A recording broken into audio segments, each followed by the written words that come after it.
Well, welcome, friends. We're glad to see you here, and I'm going to turn this over to Bob Pudźkowski, who is going to do our introductions for the evening. Or at least one, the Carlos introduction. We were looking for a speaker um, back in the summertime for a session in our winter workshop series on environmental justice broadly. And at that time, I happened to come across a really impressive essay in the National Catholic Reporter on Mother Earth crying out for help by this evening's speaker. So we invited Carlos, and we're glad that he accepted the invitation. Again, that was back in July, and that was at a time when several of the hottest days, you may recall, on Earth ever were recorded or occurred. So Carlos' essay was based on both the writer's work as a climate scientist and his Catholic faith. Carlos developed and leads the American Meteorological Society's Committee on Spirituality, Multifaith Outreach, and Science, which has a really handy little acronym of COSMOS. It's perfect. I think that might have been intentional, right, Carlos? I think anyway, so. that's an organization that has partnered with the Catholic Climate Covenant and the Laudato Si movement, both. Carlos has a PhD in Earth and Environmental Sciences, and his topic this evening is responding to the cry, scientific perspectives on Mother Earth. And of course, after his talk, we'll have some time, depending on how long this goes, to have questions and answers. So take it away, Carlos. Thanks for joining us. Thanks, Bob. Thank you. And thank you all for inviting me here. I'm delighted to share what are some scientific perspectives on Mother Earth's cry. And as Bob mentioned, I am a climate scientist by training, and I'll share my slides here. Can everyone see the slides? Yes. Awesome. Okay. So I'm a climate scientist by training. I currently live in Alexandria, Virginia. I am a policy and science fellow at the National Science Foundation, which is a federal agency that awards grants to universities, students, and programs. And my role is specifically on climate and earth science in that space. And before I begin, what I share in this presentation today are my views. They may not represent the fellowship program that I'm in with AAAS or with the National Science Foundation. Okay, so I wanted to start with this beautiful image of our pale blue dot. This is a satellite image taken back in July, actually, right when things were really warm around our planet. And just to give folks a sense of awe, perhaps, a sense of just inspiration or peace with what we see here, our beautiful planet with the clouds, the water, the land, things that we just really find solace in. And there's Michigan over here, the Great Lakes. Looks like it was a good day over there on the 21st of July. But yeah, I hope this image provokes a sense of belonging and connection for all of us, because really this planet and our stories, our lived experiences is something that we all share to one extent or another by nature, living in this one planet. And so I like to begin with that, on a nice note, and just reflecting back on this image. This is a reason why I am a climate scientist and an advocate for climate action as well. But to share a little bit about myself and my story, because perhaps you haven't met a climate scientist before, I don't know. I was born in Puerto Rico in 1993, when there were about 357 parts per million. That's the concentration amount of CO2 at the time in the atmosphere. And I've visited the island from time to time, and a big reason why I am a climate scientist as well is because of the impacts that climate change and weather disasters have had on the island. most recently with Hurricane Maria, where, my grandparents, for example, did not have power for over 150 days following the impact of the hurricane. And my dad had to send a generator to the island to give them power.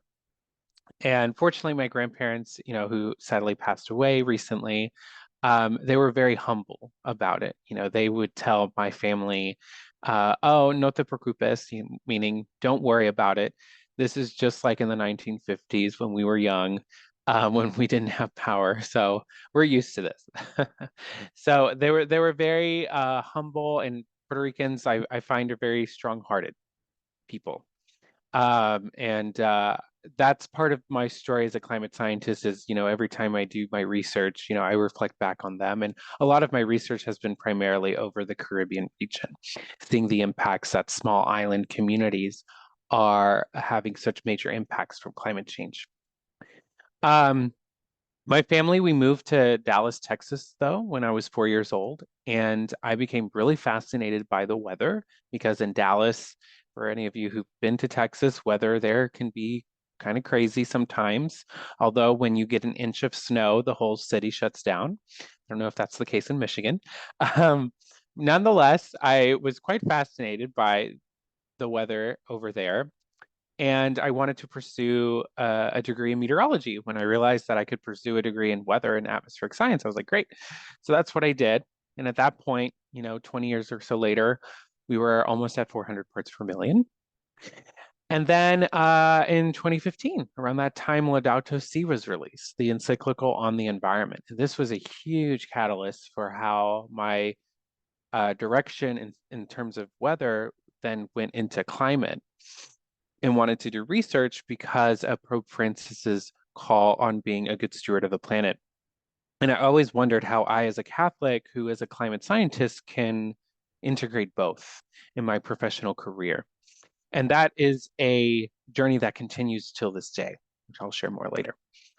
For those reasons, the research experience that I did in Boulder, Colorado as well as an undergraduate, I went to Columbia University, where I was very fortunate to receive my PhD in Earth and Environmental Sciences. At that point, we were at 416 parts per million. I went back to Boulder, Colorado, where I did my postdoc at the National Center for Atmospheric Research, which is, I just heard someone went recently to Colorado. If you went to Boulder, this is a really iconic landmark institution that was developed by I.M. Pei, who was a famous architect that also developed the Louvre, the triangle part of the Louvre, just as a fun fact. And then now, as I mentioned earlier, I work at the National Science Foundation as a AAA Science Technology Policy Fellow. And so throughout this 30-year time span, we've increased the concentration of carbon dioxide concentrations by about 70 parts per million alone.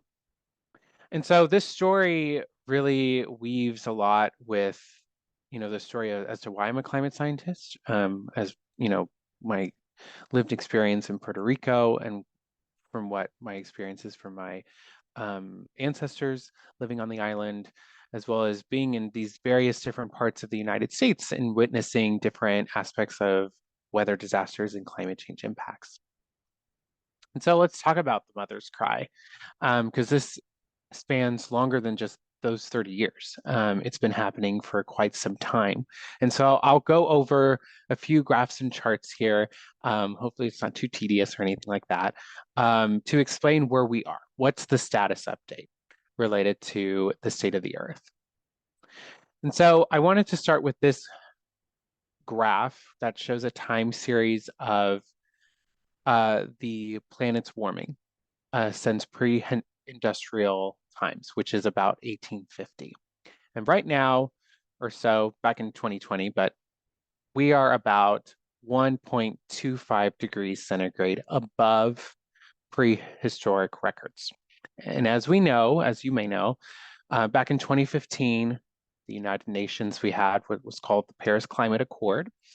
And there was an agreement from all 200 nations that we will not reach above the 1.5 degree centigrade threshold. Well, currently, we are projected to reach that point, unfortunately, by the mid-2030s, which is anywhere from 7 to 17 years from now. And right now we're, again, as I said, we're about 1.25 degrees, and we're already seeing the impacts. But what happens if we reach the 1.5 mark and the 2-degree threshold? Well, there's a lot of things that scientists, over 99% of scientists have agreement with. And here are a few of them based off of the Intergovernmental Panel on Climate Change's 1.5 versus 2-degree special report. For those of you who don't know, the IPCC, it's an intergovernmental body with scientists where they review the scientific consensus on what's happening on our state of our planet and what are the expected changes in our future. And so when we look, for example, with extreme heat, we expect to have severe heat exposure and events happening 1 in every 5 years. About 14% of the time across the global population will be exposed to that. And if we reach 2 degrees centigrade, it'll be almost 40%. And so, when you look at these numbers, right, it's only 0.5 degrees, right? That doesn't look or sound like a lot of change, but in actuality, it is. It's very consequential. It's a 2.6 times worse scenario under a 2-degree warming of our planet. When we look at coral reefs, fisheries, and especially in Michigan and the Great Lakes region, fisheries is very important with the marine ecosystem there. We expect, unfortunately, a decline. We've already seen this already with the coral reefs, the Great Barrier Reef, for example, what I've seen as well in the Caribbean, anywhere from 70 to 90% is likely under a 1.5 scenario, and then virtually all coral reefs being bleached under a 2-degree scenario, and then several tons of fisheries in decline as a result of this warming. We expect to have, for the first time in at least humanity's lifetime, ice-free summers. First time in a very long time. At least 1 in every 100 years under a 1.5, and then 1 every 10 years.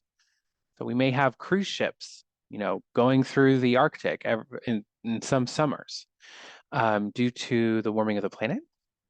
And then finally, the loss of several species, including those in the Great Lakes region, are going to be impacted by the warming of our planet. So with that said, where are we now? So these are the projected increase in our temperature based off of the consensus from the climate science community. So the pre-industrial average in 1850, right? We are right here. The Paris Climate Agreement is right here. And currently, under the current policies and actions, we're expected to knock out the 2-degree scenario and hit almost 3 degrees centigrade. If we continue to keep the current pledges and targets, however, we will hit 2 degrees centigrade. But as you can see, even with the current pledges, we're nowhere near where we need to be to stop the 1.5 degree scenario, which is not good, right? There's a lot of progress that still needs to happen between now and the next, 10, 20, 30 plus years. And so what happens when our planet warms? Well, think of it this way. When our planet warms, it becomes a more effective sponge. So think of SpongeBob, right? Here's SpongeBob, normal SpongeBob, current climate SpongeBob. When the planet warms, the atmosphere is less dense. What does that mean? Well, it's able to hold more things, right? So more water vapor. It's able to evaporate more things more effectively. So you get a buff SpongeBob, basically, is what is happening to our planet. The atmosphere is able to hold more water vapor, and as a result, it takes more time for clouds to precipitate. So what we are seeing, which, as mentioned in numerous articles, what we see with the wildfires, the drought in the Western United States, followed by these very rapid, intense precipitation events in the Eastern United States, is we get the following. We get less of these, intermittent rainfalls. So you get a long dry spell, and then it's followed by a rapid, intense precipitation event. So what does that do? It does two things. First, the dry spell causes the land to lose its soil. It loses its ability to retain moisture effectively. And so when you get that major intense precipitation event that happens all at once, the soil doesn't know what to do with it. And so it runs off, the water runs off. And that's why we see these flash flooding events. We see it a lot in the Northeast, perhaps in the Midwest too, while we see the dryness occurring over in the Western United States, which has been a huge problem with water availability, farming, etc. And so this is what's happening, generally speaking, within our planet as a result of this warming and how it affects the atmosphere. Okay. So now let's talk more specifically in the United States. What is happening in the US as a result of this? Well, I mentioned how we would get to 2 degree C warming potentially. Well, that is the average of the globe, but in the US, it's actually going to be above that average. So as if we hit 2 degrees Celsius, most of the United States will be 3 or 4 degrees Celsius, which has a huge impact in the US. What does that mean? Well, let's talk about what we've already experienced. So this is from the National Climate Assessment, which was just released a few weeks ago. And by the way, I'll share after this presentation links to all of this information, as well as the presentation so that folks can have that available. So over the past 5 years, since the last National Climate Assessment, we've experienced numerous multi-billion-dollar disaster events across the United States. In the 1980s, we on average, with inflation adjusted, experienced billion-dollar disasters every 4 months. Now we experience it every 3 weeks. I mean, that's a huge difference from what we've been experiencing in the past, just from the warming of our planet. And just in those 4 years or so, we've experienced $89 billion events alone.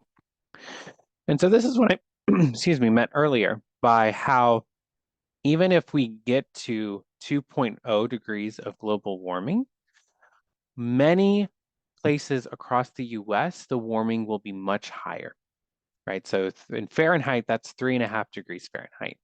So that's the global average. The US average will actually be 5 degrees Fahrenheit because we're further up in latitude. And so the change in temperature is much more stark. And we see that especially in Alaska, in the Arctic, where they experience warming 4 times more than the global average. And in the Midwest, we will likely experience, if we get to 2.0, which will be around potentially in the 2050s, in the middle part of the century, 10 more days above 95 degrees Fahrenheit.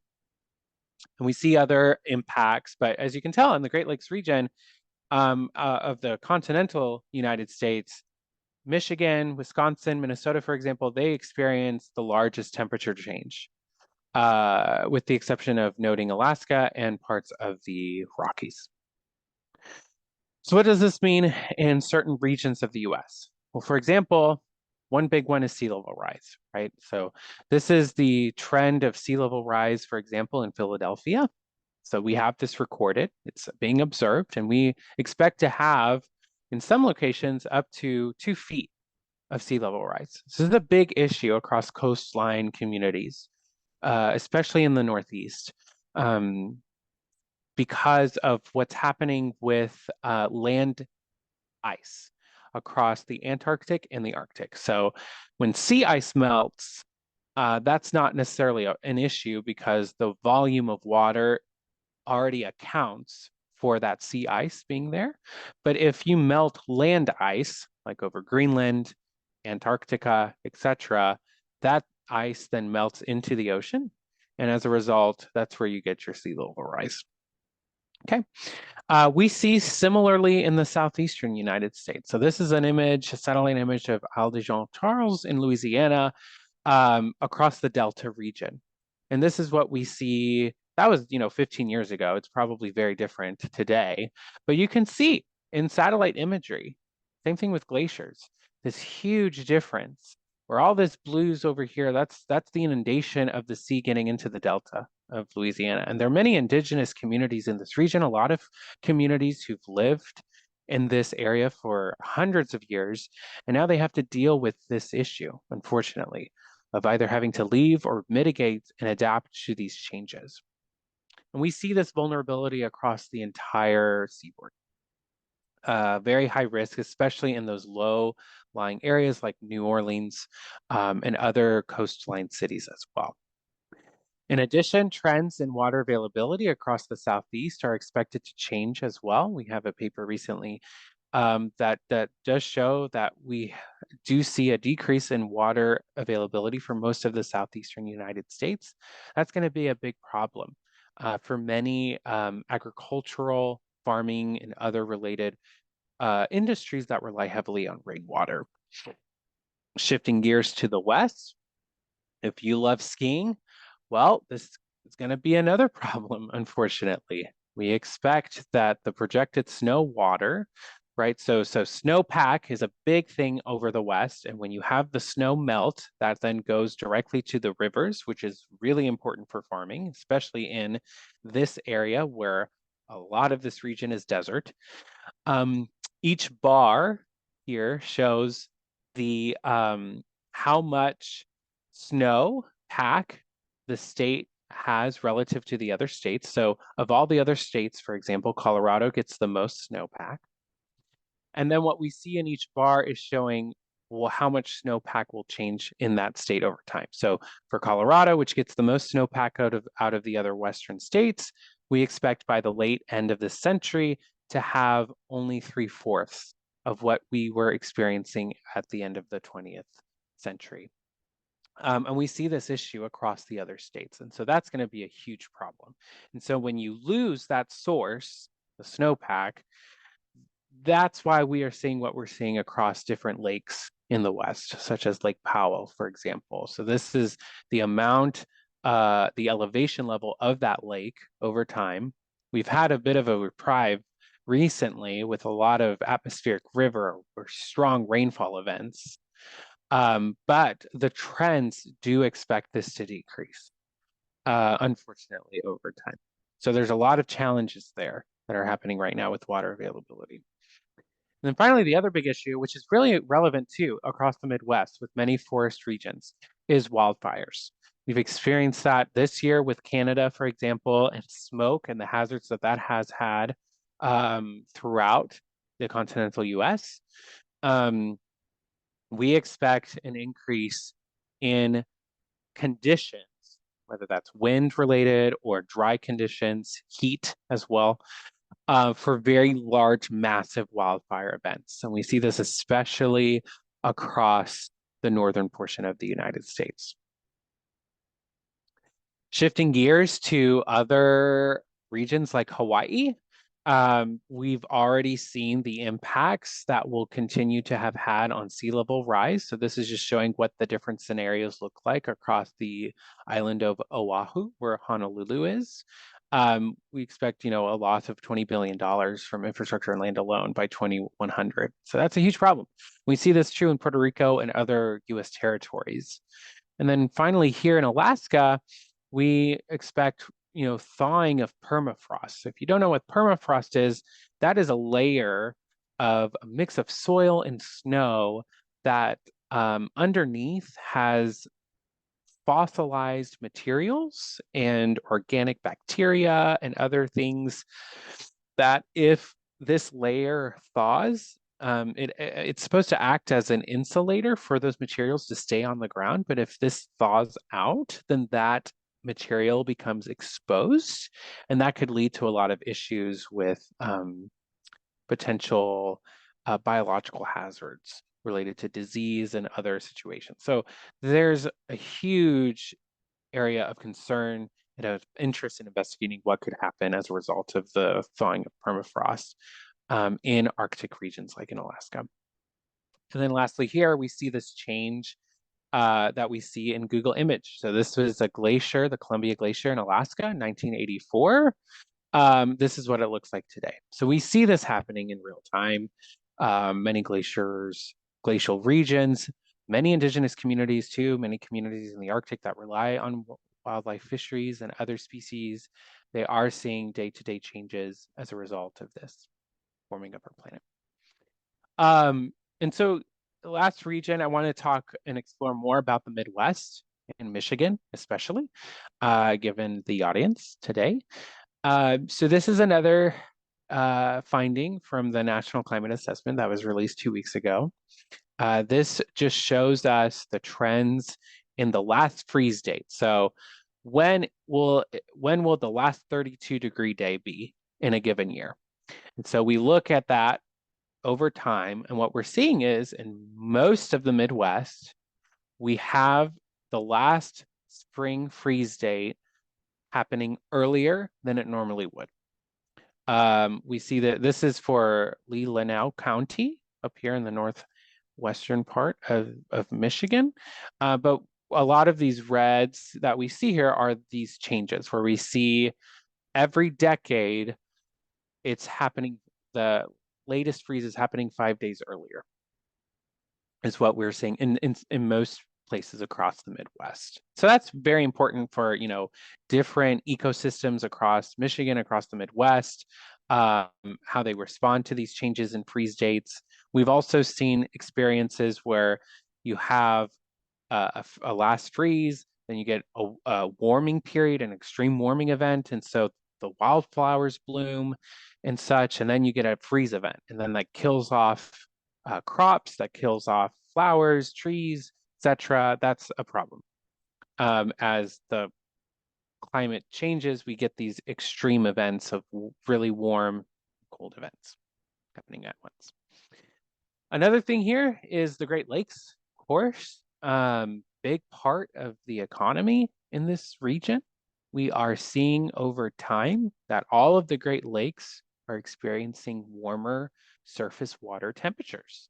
And this is really important too because of the different marine ecosystems in this region that have a threshold in terms of temperature as to how they can live. If it gets too hot, then they might be stressed in living in those kinds of waters. We are also experiencing in these Great Lake regions less ice and freeze of the lakes as well. And that also has a huge impact in wildlife in the region and the ecosystem as well. And then last thing I wanted to share, and just showing some examples here with the climate assessment, is some really cool, this really cool tool that that folks can use, that any of you can utilize. And I can share a link at the end that shows this. So what I'm going to show you is a map of Michigan and the change in annual precipitation under a 1.5 degree scenario. So that's what you see here using this map. And it's really cool because it goes by county level. And then the shading in black denotes the Justice 40 initiative. That's an environmental justice initiative that highlights where are the underserved communities within each county. And that's what you see in the shading here. And so in this example, we see that most counties in Michigan will have under a 2 degree scenario, will have anywhere from 3 to 8% or so change in annual precipitation, and that will increase between now and when we hit, if we do hit 2 degree scenario. But what's really cool about this atlas too is that you can really zoom in to a specific county. So this is zooming into Wayne County and the Detroit area. And if you click on that county, it will tell you exactly what the projected changes will look like under each of these warming scenarios. So for the 2 degree scenario, it says that Wayne County, Michigan is projected to increase by 3% in terms of its annual total precipitation. And so the precipitation annual total in Wayne County is about 34 inches. So 3% of that, that's 1 inch. So we expect if we hit the 2 degree scenario mark, we'll get an additional inch of rainfall than normal. But also note that there will be changes in extreme precipitation, which we do see, and there are graphs for that as well. So how precipitation is distributed in that one given year will likely and definitely change. I have another example here. So if you're interested in learning, how cold winters will be in the future, there is a graph that looks at the change in the number of 32-degree days. And what we see here is an example looking at the number of 32-degree days in a 1.5 versus a 2-degree C scenario. Sorry, I did not put the legend here, but under a 1.5 scenario for most of these blue counties here, that's about a 15-day change. So we would expect to have, for example, here in Kent County over Grand Rapids, a decrease in 32-degree days by 2 weeks. So we will have 2 weeks less of 32-degree days. Under a 2-degree scenario, that's over 20. For example, here under the 2-degree scenario where Flint is located, it's about 25 days less. So almost a month less of freezing temperatures. And under a 3 scenario, which is where we currently have those pledges, that would be 40 days. So huge changes. And I recommend any of you, if you're interested, happy to share more information on this Atlas toolkit, which really is really valuable to look at, especially for farming communities, for different industries that rely on these thresholds for ecosystems and other related things, to utilize this, because it can be really valuable information to better understand how these different scenarios impact you and your communities. So the last one I wanted to share was, and this is really important, especially in the northern part of the US where ACs aren't as utilized as, for example, in Texas, where I grew up and experienced, 80, 90-degree plus mornings. This is looking at the change in the number of nights that are above 70 degrees. And so I looked at over the Ann Arbor area where U of M is, and what we see is under a 3-degree scenario, we will expect to have 26 more days that are at or above 70 degrees. Under a 1.5 or 2-degree scenario, that's about 10 to 15. And we see this especially over the southern portion of Michigan. The northern portion, it's anywhere from 1 to 10 days. But it's really important, again, because some areas where you don't normally use AC, you might have to in the future because you won't have the cooling effect of those nights as a result of the warming of our planet. And this is the website here that can give you more information, but I can also share a document with all of these insights. So the last thing I wanted to go through, because that could have been really heavy. I'm like sad. And, as a climate scientist, I have to be real and honest, of course, and transparent. But the buck does not stop there, right? Meaning that's not the end of the story, right? That is what I shared is the cry, right? And what the projected cry of our planet looks like. But what has the response been, right? And where is it taking us and where can it go in the future? And so I want and hope that this portion of the presentation provides some sense of hope and encouragement because there is progress happening. It may not be necessarily where we need to be, but there is progress happening, especially at the local level, which I will highlight. So let's talk about at the global level first off, because at the global level, I tend to think the global response is like the minimum threshold. And we keep moving the bar with that, progressing in a positive manner, but it's very slow. And so one example is the COP28 conference that just happened. There was a landmark deal as of yesterday to have in the language transition away from fossil fuels. That's the first time in COP history in the 28 years of this convening that there is an open call to do something about fossil fuels. That hasn't happened before. And a calling for phasing down what's called unabated coal power. Unabated means when a coal company or fossil fuel company emits coal, they don't do anything to regulate or take part of that CO2 out of the atmosphere. That's unabated. So there is a recommendation to phase that down because of the harmful impacts on our planet. And I also want to add this to add perspective. 10 years ago, the projections for our planet was that we were going to reach 5 degrees Celsius, and we're now at 2.7. So there is progress. Is it where we want to be? No, but there is progress. In addition to this, the COP community, for the first time ever, had a faith pavilion.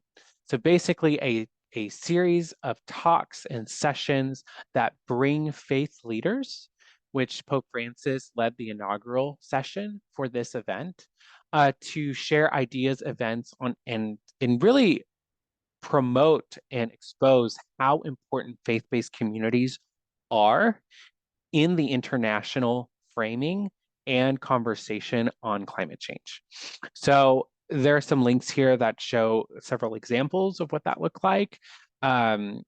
It just shows the value and importance of this community and their presence in these types of activities. I also want to show this chart, which is very busy, but I will break it down. And this is actually one of my favorite charts from the National Climate Assessment. This chart looks at all of the climate adaptation and mitigation actions that each state has enacted.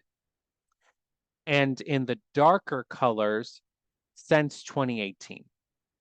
And so we can see that every single state in the US, whether you're blue or red or whatever shade of the political spectrum you are, has had a adaptation action and or a mitigation action enacted. And I also highlight here in red the Midwest region and Michigan, especially because we are seeing an uptick in Michigan related to specific state or city level mitigation and adaptation practices. And since 2018, it's increased by 32% with adaptation and 14% in mitigation. So there is work being done. And so to make it less busy, this is a map that looks at the number of mitigation activities. In the orange dots here, these are all of the cities that are doing city-specific practices, and all have in shading these emission reduction targets. So we see that this is spread throughout the US, not necessarily due to political ideology. There are things happening at the state and local level that, despite what we see in COP, despite what we see at the global level and how slow things might feel, at the local ground level, things are happening, which is really good. In addition, we are seeing a decrease in what were expensive low carbon energy technologies. So, for example, wind energy, solar energy, and electric vehicles has had a huge decrease in how much these renewable sources cost, which, unfortunately, I wish it was the moral argument that would be the precedence for why we should be taking care of our planet, but money is a huge factor, unfortunately. And we are seeing incentives within the economy, within the green market, that is allowing for the movement of these renewable technologies to occur at full scale and at larger capacities. And that's why we see this uptick in the amount of gigawatts or power that these sources are having, which is going to be a huge impact on US emissions related to fossil fuels. There are states that are leading those efforts. One might surprise you, and that's Texas, where I grew up. They have now surpassed California with the most installed solar power units, which, based off of their electrical grid, can power, almost 4 million homes during peak demand periods. So we're seeing a race across states too in this transition, which is very promising. Another success story I wanted to share was from my own experience living in Boulder, Colorado. There is a plant in Lyons County, or not Lyons, Lyons City, which is in Boulder County, that sought the Boulder County officials to mine for the next 15 years. And they are one of the largest greenhouse gas emitters in the country. They utilize cement-related materials in a very fossil fuel fashion, which has had hazardous environmental effects across the Front Range region. And so Green Faith Boulder, which is Green Faith is an international multi-faith organization, and they have several affiliates. So there's one in Boulder. We took initiative. We went on the streets. We talked to the city council. People got the ball rolling. And as a result, the commissioners of Boulder County rejected CEMEX's mining renewal. So they are done. And that's just, I just want to say that because, you may not see that on the news, but there are local actions happening every single day. And it's really powerful. And I hope it's inspirational for everyone here because there are things that are happening in various parts of this country to save our planet. Here's another example, living in the DC, Maryland, Virginia area, or DMV, not the car dealer area thing. We have this initiative with the Environmental Protection Agency on increasing solar power for houses of worship. And over the past, I think 5 to 10 years or so, there are now over 150 congregations in the DC, Maryland, Northern Virginia area that have gone solar. That's what each dot shows here. And there's some links here in a YouTube video that recaps these highlighted activities, but it's really fascinating. Faith-based communities are taking charge. They are really leading the efforts here, which is really exciting. Another thing I want to talk about is talking about it. As silly as that may sound, only 35% of Americans talk occasionally about climate change. That was a poll from the Yale Climate Communication Office back in 2020. What's interesting about this is just having a discussion with your loved one, your family, and/or your community is a climate action and can get people engaged. And so there are several really fantastic handbooks and guides on how to talk about it. Some recommendations which I will share in a second, but for faith-based communities, there is a unique way of talking about it. And let me give you an example. So there was a poll conducted this past fall that spoke to a variety of faith communities and asked them whether you believe climate change is mostly caused by human activity. Of those faith groups, the groups that had the lowest percentage saying that it's caused by human activity were white evangelical Protestants and Latter-day Saints, 31 and 48% respectively. Interestingly, though, when asked that being a good steward of the planet is important for them, they responded highly to that, 80 and 84% respectively. So this is the point that I'm making here. We can speak the language without having to say the words. We can speak climate action without having to say climate change. To me, when I read this, being stewards and taking care of the planet, right? Or doing it for future generations, for my family, to have a food at the table, for my hobbies, my interests, my ecosystem, etc. That is talking about climate and climate action without having to say climate change. So in a nutshell, allow science, right, the graphs and charts, even though I shared that at the beginning of this presentation, let that be the tool of the conversation rather than the premise of the conversation. So talk about things that you love to do in Michigan or if you love skiing, if you love foliage, if you love the blossoming of plants and wildlife, if you love to go running like I do, um, or a central pillar of your faith. Start with that as the premise and then tie in the science to be like, okay, if you love to ski, well, let me tell you about snowpack from what, so and so and so and so. That I believe, and we've seen this too, studies have looked into this, there is more engagement because people then feel seen, they feel recognized. There's something there that connects them that isn't, numbers and charts. Let's vote about it, right? Not just talk about it, let's vote about it. So there's a lot of groups out there that focus on environmental voting activities. Environmental Voter Project is a good one, which I recommend looking into. Green Faith, they developed during the election cycle a pamphlet that they just spread to everyone.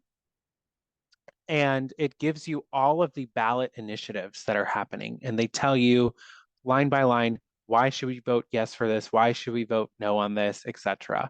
That's something that, your organization could do. And just send to folks and be like, why does this connect to our mission and values? Very simple pamphlet. They look at the ballot initiatives so that when people vote, they know why they're voting for X, Y, and Z. And finally, let's act about it. So this slide, I want to be very specific on Michigan, right? Because that's our audience today. Woo. And so I looked at the work that your state is doing, and wow, they're doing a lot of really good work, right? Recently, the governor put out the Michigan Healthy Climate Plan, which was shaped by Michigan residents doing a lot of fantastic topics and works related to a variety of environmental issues. There is also the Michigan Climate Action Network, which looks amazing. Like, I wish I was in Michigan because all of the organizations that they have listed that are community organizations on climate action, which you can find more on their website. This is just a screenshot. There's like over 50. And they're all in different parts of Michigan. So it's all organized by different cities. So PAX Christie, Michigan could be, included in that list. Who knows? But there's a lot out there. And I just put these links here and this information for those of you who may not know that there are things and activities that are happening in your neck of the woods that you could be a part of or that you could help lead and organize as well. And lastly here, I just wanted to share that, a lot of the graphs and charts that I was sharing came from the National Climate Assessment, and they have these webinars that are happening right now.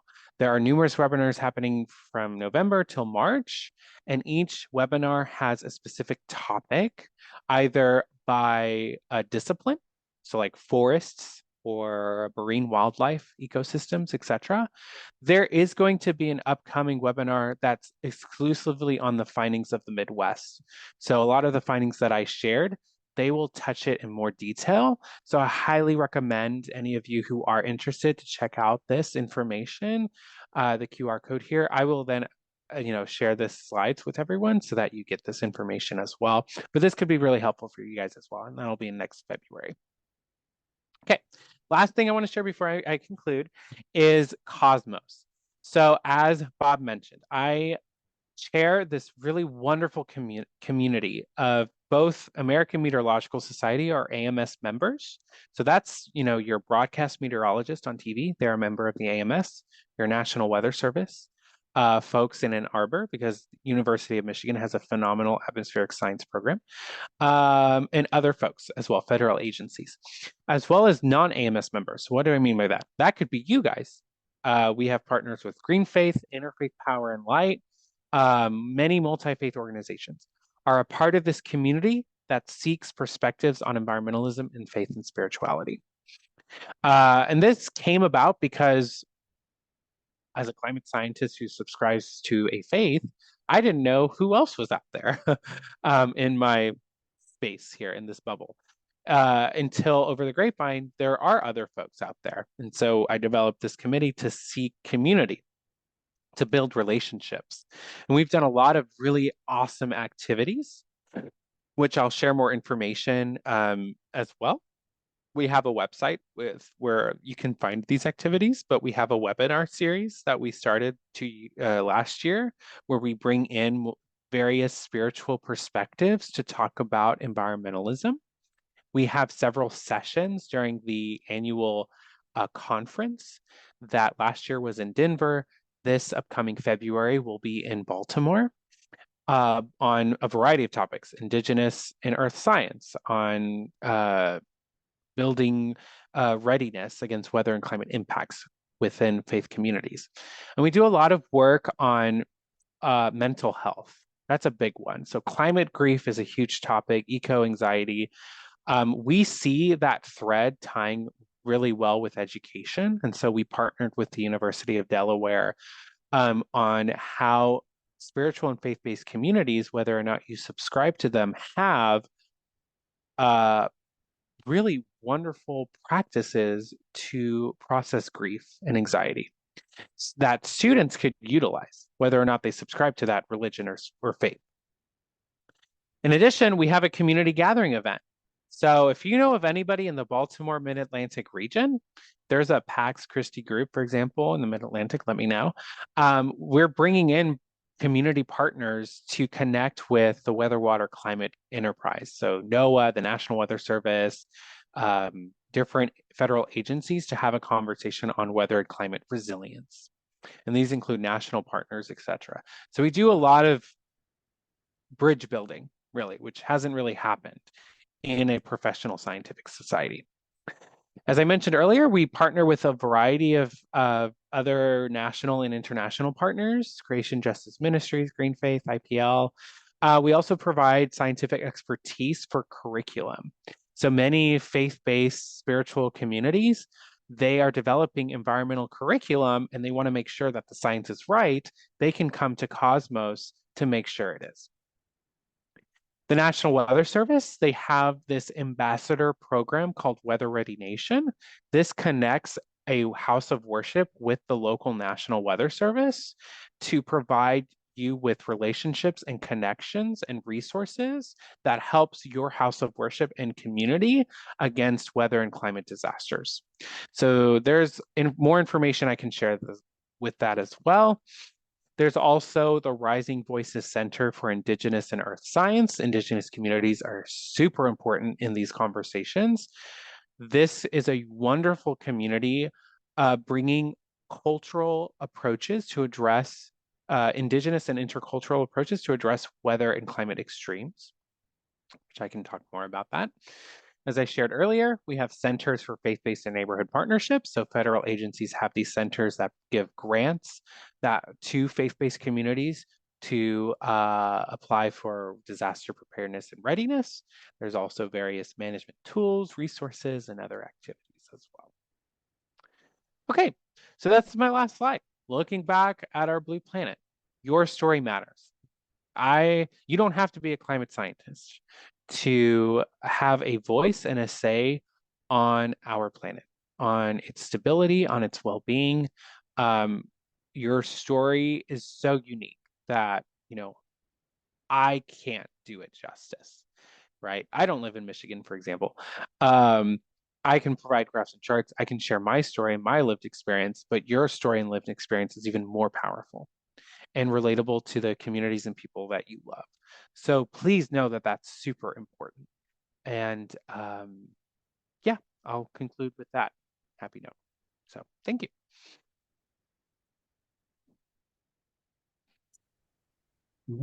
Okay. Mary?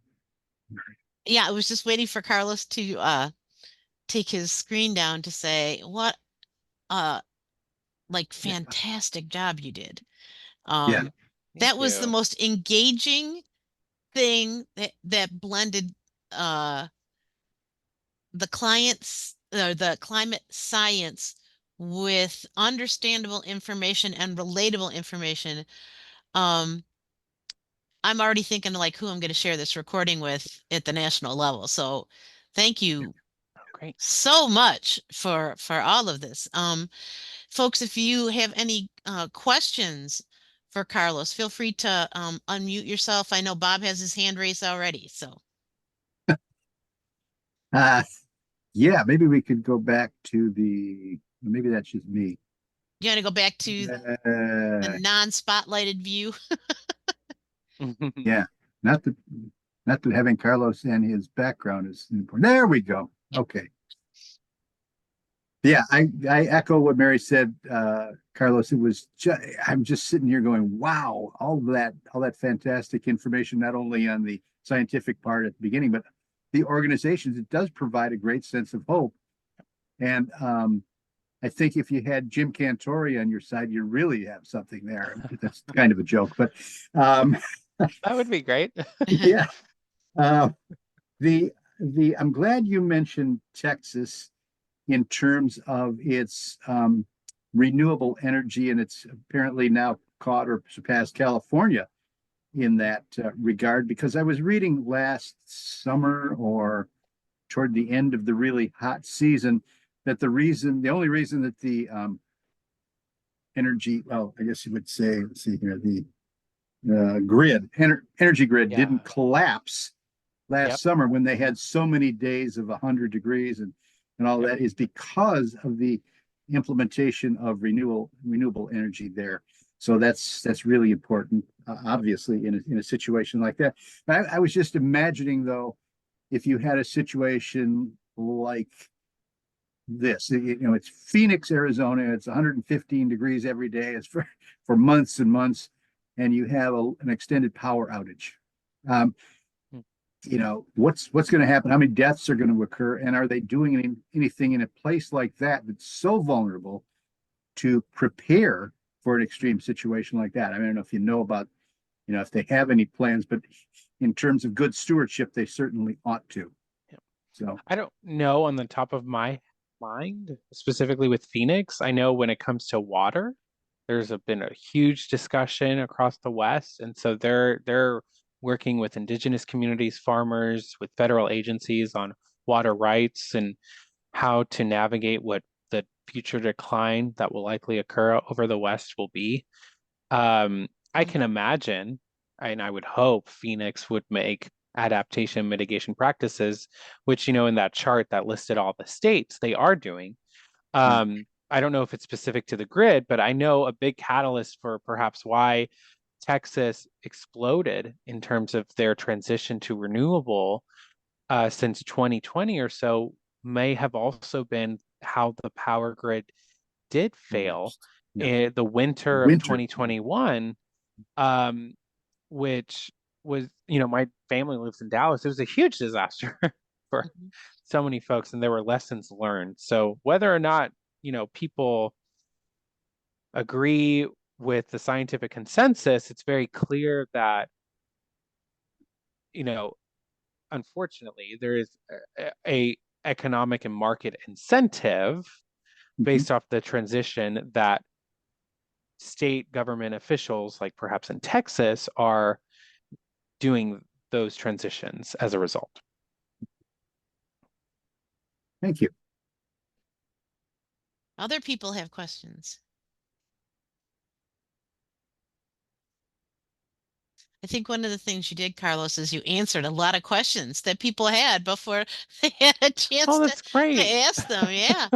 You know, Well, and and we were you were talking about each of us has our own stories kind of thing. And like one of the things that came to mind for me was I remember when I planted, now I don't know what growing seasons are in other zones, but I know mm, where I grew up, if I planted a stargazer lily mm, that I did not expect it to bloom mm, until sometime mid-July. mm, And now if I plant one, it's up in early June and it's gone mm, by midsummer. And to me it seems like such a very visible um, reminder to me of the shifting in temperatures and climate.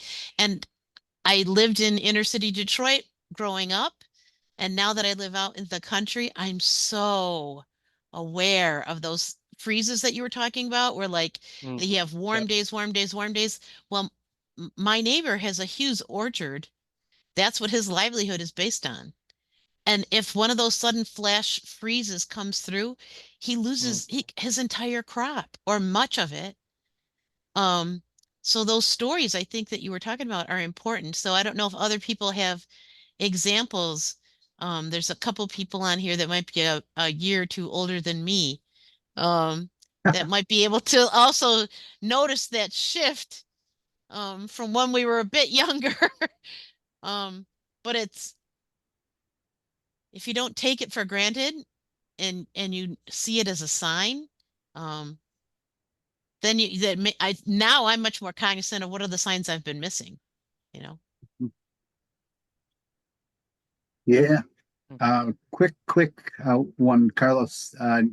Since Mary mentioned that about the change in the time frame for something, I forgot what you said, whatever you planted there. I noticed this year that I was getting tomatoes well into October, and mm, that's never happened before. So weird. The other thing I thought of is you mentioned it quite early on about coral reefs, and under mm, an extreme scenario, it may have been 2 degrees or 3.5 degrees. I forgot exactly what, but Mhm. 95, I think it was 98, 99% of the yeah. coral reefs would be gone. And what is the impact on the whole planetary? Yeah, that's a big question, but yeah. ecosystem, if that happens, and that sounds disastrous. And if we can prevent It's that. huge. Yeah, unfortunately, um, many fisheries rely heavily on coral reefs. Um, for a variety of reasons, and for food, for shelter against invasive species, to camouflage or hide from those species. And I mean, we're seeing the effects already. Puerto Rico, there is a coral reef in that area, and we are seeing bleaching.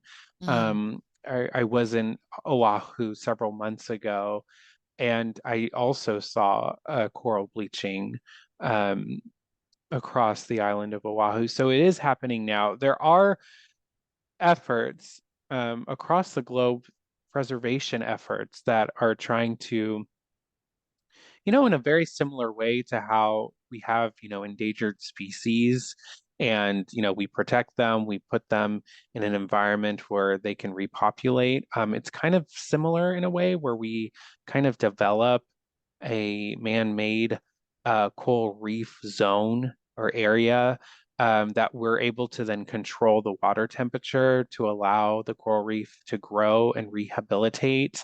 That's been the approach, at least from what I have read and seen. Um, but it's not necessarily solving the issue. mm, Um, a lot of these, especially the adaptation practices, they're just adapting to the new climate, the new normal that we experience. And so it's really the mitigation aspect that's really important here. How do we decrease emissions? How are there ways to take carbon dioxide out of the atmosphere? That leads to a whole discussion on sequestration, which is, putting CO2 back in the land. What impact will that have on the land? There's, mm, a lot of really interesting discussions on, what we can do to both reduce emissions, take out fossil fuels in this transition, but also even where are we going to put, the CO2, the excess CO2 anyway. And then, sorry, I wanted to comment on the plant observation that you guys were mentioning. I don't know if you saw recently, but the Department of Agriculture, they just updated their plant hardiness zones for the oh, first time in 10 years, which tells you what plants you can put, right? hmm, hmm, And it's very striking. And I can put after this presentation a link to it, the before and after of the zones. Every location in the US has had their zone changed by half a Wow. point. Because it's on a 1 to 10 or 1 to 11 scale with A, B in each one. Hmm. And so, for example, most of Michigan was in 5B. 5. Hmm. The northern part was in 5A. Now, most of Michigan is in 6A. And that's like a whole change. Like, like it's basically, Michigan is what Ohio was Hmm. in 2003, I think. So we're seeing this shift, and you can see the gradual shift in the before and after. It's quite fascinating. And if I find it, I can share it. But Hmm. um, yeah, in the meantime, happy to answer other questions.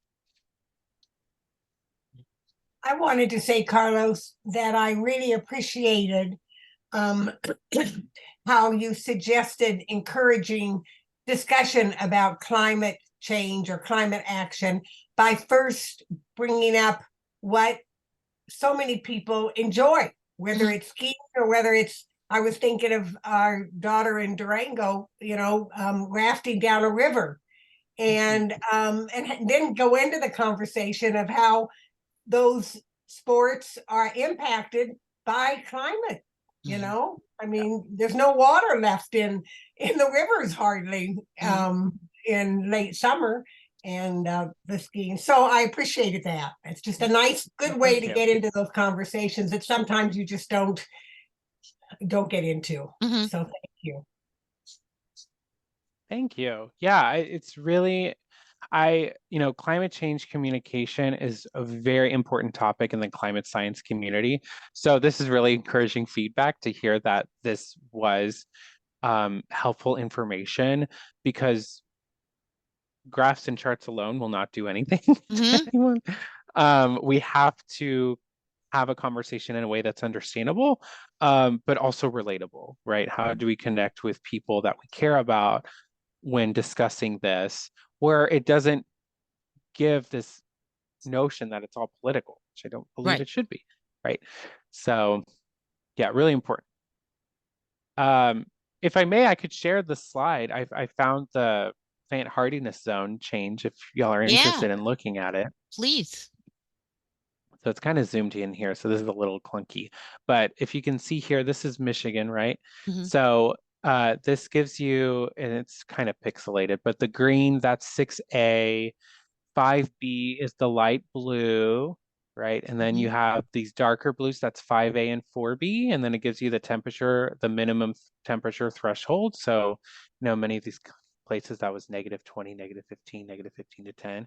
Hmm. So this was back in released in 2012, I think, 10, 15 years ago. So I'm gonna shift it now. So look now. That's what it looks like now. Oh my God. So it's all 6A. There's very little 5. This is all 5A, but the before and after, it's quite a shift Wow. between the two zones. And that's what we see all across the country, this huge shift in plant hardiness. So now most of Michigan, it's at -10 to -5. Whereas it used to, for many places, it was -15 to -10. Some places. So yeah.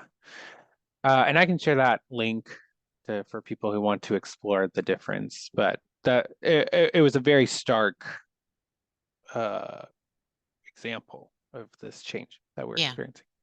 Carlos, can you send these links and so on to Mary and she can make them available? Yes, yeah, I Okay. will. I will share my slides, but then I'll just do a Word document that has all the links and then like a explanation, because there's a lot of really good material here for folks if you're interested. Yeah, thank you. Okay. Anybody else with a comment or question? I just wanted to thank you. It was excellent presentation, and I really liked your introduction, the rise from 1993 to the present, and then then it was pretty grim, but I too thought the suggestion of meeting people where their passions are is just excellent. Because it's such a challenge now to talk about certain topics, and that's just a great segue, whether it's gardening, birding, hunting, whatever. So thank you. I'll be sharing this with others too. Yep. And thank you Yeah. for planning this and presenting off, Fox Christie, Michigan. Yeah, absolutely. Yeah, I mean, I'm sorry that it's grim. It's the truth. The truth is hard, but that's why I spend a large amount of time on the response too, because I always try to leave with a message of hope and positivity because there is good happening. We have to continue to have that as our anchor because it motivates us to push forward in ways that then will lead us to the results that we really want.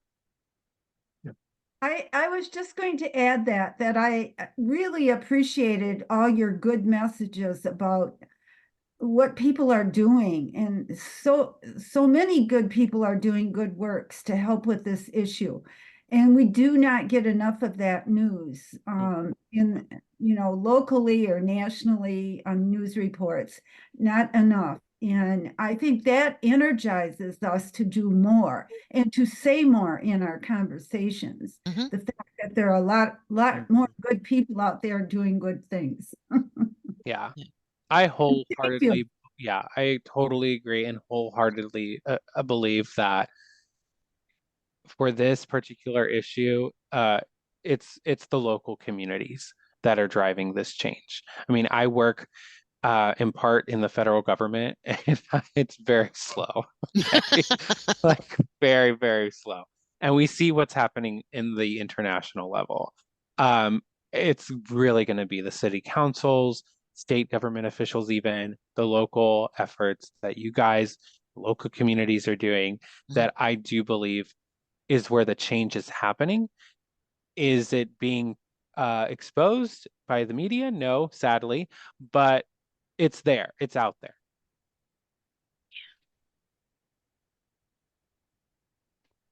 Thank you. Yeah. Thank you, Carlos. Yeah. Appreciate it. Let's, Yeah, before thank we you. go, give Carlos a round of applause for just a really well done presentation. Thank you so much. Thank you all. Really appreciate it. And I hope everyone has a wonderful rest of your holiday season. Thank you. And happy to help in any way. If you have any follow-up questions, happy to share my contact information too. Thank you. Great. All right. Okay. Take care. Thank Appreciate you. it. Yep. All right. Thank Bye-bye. you. Bye-bye. All right. Well, good night, all. Good night. Bye. Thanks, Mary. Thanks, Thanks, Mary. Thank you. Hi, Tom Sobel.